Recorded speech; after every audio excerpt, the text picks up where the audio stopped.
ናይ ዓፋር ሓይልታትን እዚኦም ፍሉይ ሓይሊ ሚሊሻ ገለመለ ዝሓዙ ማለት እዩ ናይ ክልል ዓፋር ሓይልታት ተባሂሎም ተወዲቦም ዘለውን እዚኦምን ናይ ሓራ መሬት ኢሎም ዓርሶም ዝፅውዑ ሸፋቱን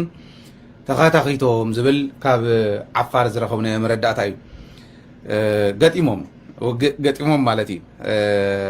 እዚዩ እቲ ምክንያት እንታይ እዩ ነይሩ ዝብል ክነቕምጦ እሞ ብርግፅ ተባኢሶም እንተይኮነ ብሓደ ኢኹም ተወፍሩ ተባሂሎም ዋላ ህዝቢ ዓፋር ዘይባህሉ ክርኢ ቦቲኡ ብናይ ባዕሉ ሓይልታት ይጭቆን በዚ ከዓ ብሸፋቱ ባህሉን ታሪኹን እንዳተበሳበሰብ ዘለሉ ውፁልና እንዳበለ እንዳሓተተብ ዘለሉ ካብኡ እውን ተወሳኺ ኣብ ልዕሊ ህዝቢ ትግራይ ሓደጋ ተምፅእ ንህዝቢ ትግራይ እትወግእ ዕሾኽ ኣብ መሬት ዓፋር ይትወቅልን ኢሉ እንዳተቃለሰ ኣብ ዘለሉ እዋን ሕዚ ነንባዕሎም እቶም ሓቢሮም ንህዝቢ ትግራይ ክኸቡ ንህዝቢ ዓፋር እውን ናብቲ ሕዚ ዝኣትዎ ዘሎ ሓደጋ ክእትዉ ተልእኮ ሒዞም ዝኸዱ ዘለዉ ሓይልታት ነንባዕሎም ተኸታኺቶም ኣለዉ ዝብል መረዳእታ ወፂሕና ኣሎ ዓፋርን ናይ ዓፋር ሓይልታትን ፀጥታ ሓይልታት ናይ ዓፋርን ናይ ሓራ መሬት ዝብሉ ሸፋቱን ዝተባእስሉ ምክንያት እንተየፍቀዱ ናብ ዝኾነ ቦታ ግዲ ከይዶም እቶም ሓራ መሬት ዝብሉ ሸፋቱ ናብ ዝኾነ ከባቢ እንተየፍቀዱ እንተይነገርዎም ከይዶም ድሓር በፂሖም ክምለሱ ከለዉ ስኢልካ ካብቲ ናብቲ ምንቅስቃስ እንድዩ ካሊእ ተኣምር የብሉ ናይ ደናቁር ዝመርሕዎም በዓል ወደንጥር እንድዮም ከምኡ እንተገበሩ ንዓይ ዝገርመኒ ኣይኮነን ብዝኾነ ኮይኑ ካብ ዝኾነ ቦታ ናብ ዝኾነ ቦታ ክንቀሳቀሱ ከለዉ ኣይነገርዎምን ግዲ ከይዶም ክምለሱ ከለዉ ቲዲኤፍ መፃና ኢሎም ዓፋር ተኹሲ ከፊቶምሎም ናይ ዓፋር ሰራዊት ቁርብ ርሕቕ ኢሉ ስለ ዘሎ እዩ እቲ ናይ ዓፋር ፀጥታ ሓይሊ ዝበሃል ናይ ኣወል ኣርባ ወንበር ሓላዊ ቲዲኤፍ መፀና ኢሉ ነዞም ሸፋቱ ተኹሲ ከፊትሎም ንዝተወሰኑ ሰዓታት ውግእ ከም ዝነበረ እና ብደንቢ ከም ተኸታኸቱ እቲ ከባቢ እቶም ሓራ መሬት ዝብሉ ዘለዉ ሸፋቶ ዘለውሉ ከባቢ ከም ዝኾነ ናብ ድንበር ናብ ትግራይን ዓፋርን ደንበር ከባቢ በፂሖም ክምለሱ ከለዉ እዩ ኩነታት ተፈጢሩ ተደዊሉ ኣንታ ንሶም እዮም እቶም ምሳኹም ዘለዉ እዮም ናይ ትግራይ ሸፋት እዮም ስለዚ ጊደፉ ተባሂሉ እስካዕ ዝንገሮም እናተኸታኸቱ ከም ዝፀንሑ ሓቢሮምና ብርግፅ ሕዚ ዘይፈለጡ ዝገበርዎ ቲዲኤፍ መሲልዎም ዝገበርዎ እዩ ድሕሪ ሒደት መዓልትታት እንሰምዖ ግን ነንባዕሎም ተኸታኺቶም ንምንታይ ህዝቢ ዓፋር ዝጠርዖ ዘሎ ዘቕርቦ ዘሎ ጥርዓን ተረዲእዎ ፀጥታ ሓይሊ ናይ ዓፋር ኣብ ጎኒ ሰራዊት ዓፋር ኮይኑ ነቶም ሸፋቱ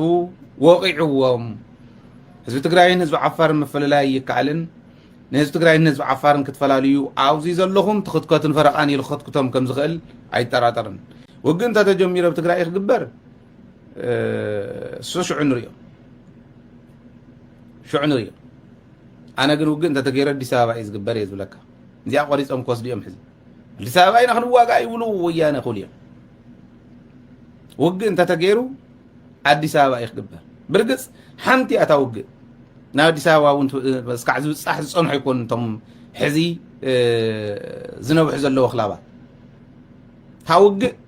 ኣብታ ሕዚ ከላሽን ብናይ ከላሽን ርሕቀት ተወዳዲረናላ ዘለዋ ኣብ ቦርደር ትግራይን ኣምሓራን ትግራይን ዓፋርን ዝኔዋ ሳንዱዊች እንተተገይሩ ፀላኢ ኣውያ ትውዳእ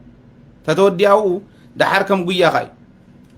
ኣዲስ ኣበባ ዘሎ ሰብ ኣብ ኣንተ ተሰይራ ይሓድር ይፀንሕ ኢልኩም እንተሓሲብኩም ኣነ ከትሕዚ ክእል እየ ሓንቲ እያ ንሳ እንተ ተሰይራ ተወዲያ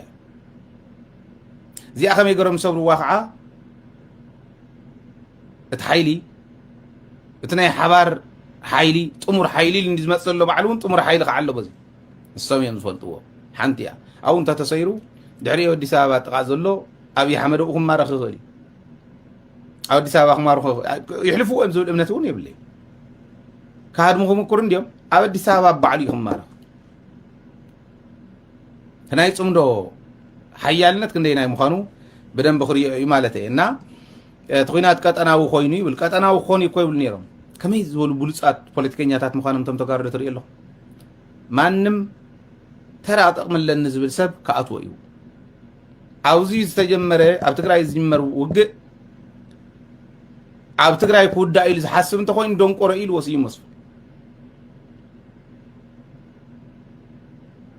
ዝገርም እዩ ከመይ ዝበሉ ፖለቲከኛታት ከም ምንባሮም እዩ ዝገርመኒ እና ነጊሮሞ ነይሮም እዮም ቀጠናዊ ኮይኑ ኢሎም ሕጂ ዝወጋሓለም ዘሎ ኣዛቢ ኣብይ ኣሕመድ ድሕሪ 8 ዓመት ወጊሕሎም መጀመርያ ብህይወት እናሃለው ኩናት ተጀመረ ግደፉ እናተባሃለ ሰላም ይዝሕሸና ዳበለ ትግራይ ሕገ መንግስቲ ይከበረ ዝብለሎ ዝጭርሓሉ ሽዑ ዝበልዎ ውግእ እንተተጀሚሩ ኣብ ትግራይ ክውዳእ እዩ እንተይልካ ኣበይ ከም ትጅምሮ እምበር ኣበይ ከም ትውድኦ